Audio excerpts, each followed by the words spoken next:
Schon beim Ioniq 5 dachte ich mir, boah, was geht denn bei Hyundai ab? Das Design war nicht wiederzuerkennen, die Fahr- und Ladewerte sind wahnsinnig gut. Ist das überhaupt noch Hyundai? Nicht ganz, denn Ioniq ist ja mittlerweile eine eigene Submarke. Dennoch kaum zu glauben, wenn man bedenkt, was Hyundai noch vor ein paar Jahren für Autos gebaut hat. Und jetzt kommt als nächstes der Ioniq 6, eine futuristisch anmutende Mittelklasse-Limousine. Willkommen bei Project Drive.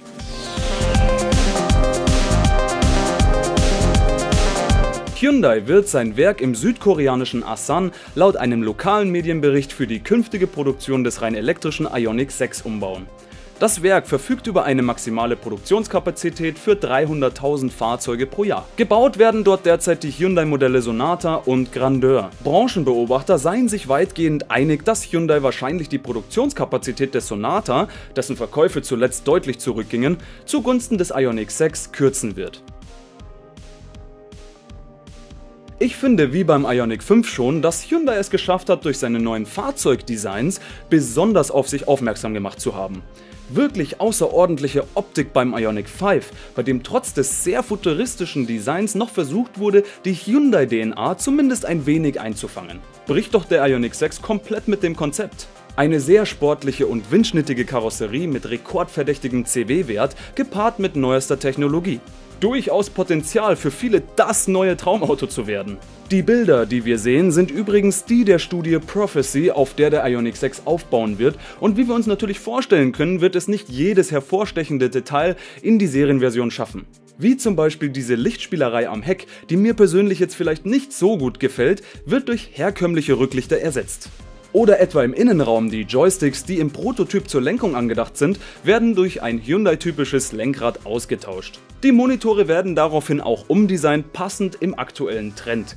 Das heißt, ein großes Infotainment-Display und eines für die Fahrinfos, also das hinterm Lenkrad. Und ziemlich wahrscheinlich nochmal zwei kleinere in Blickweite für die digitalen Außenspiegel. Und obwohl das Auto fast 5 Meter lang ist und eben einen großen Radstand hat, gibt es in der Studie Platz für 2 Frontsitze und nur 2 Notsitze dahinter. Das wird sich allen Anschein nach auch ändern und sehr wahrscheinlich wird für ein wenig mehr Platz im Innenraum gesorgt. Die Technik leiht sich der Ioniq 6 aus dem C-Segment, also der Kompaktklasse vom Ioniq 5. Entsprechend baut Nummer 6 auf der Electric Global Modular Plattform der EGMP auf, die für Plug-in-Hybrid, Wasserstoff und reinen Batterieantrieb optimiert wurde. Wie beim modularen Elektrobaukasten MEB von Volkswagen sind die Akkus im Fahrzeug bodenuntergebracht und haben verschiedene Kapazitäten. Da der Ioniq 6 über mehr als 3 Meter Radstand verfügt, können zwischen diesen Achsen mehr Batterieeinheiten untergebracht werden. Wie gefällt euch eigentlich der Ioniq 6 und wäre der etwas für euch? Schreibt es mir in die Kommentare und vergesst bloß nicht einen Like für dieses Video. Und natürlich ein Abo auf meinen Kanal, freut mich immer sehr.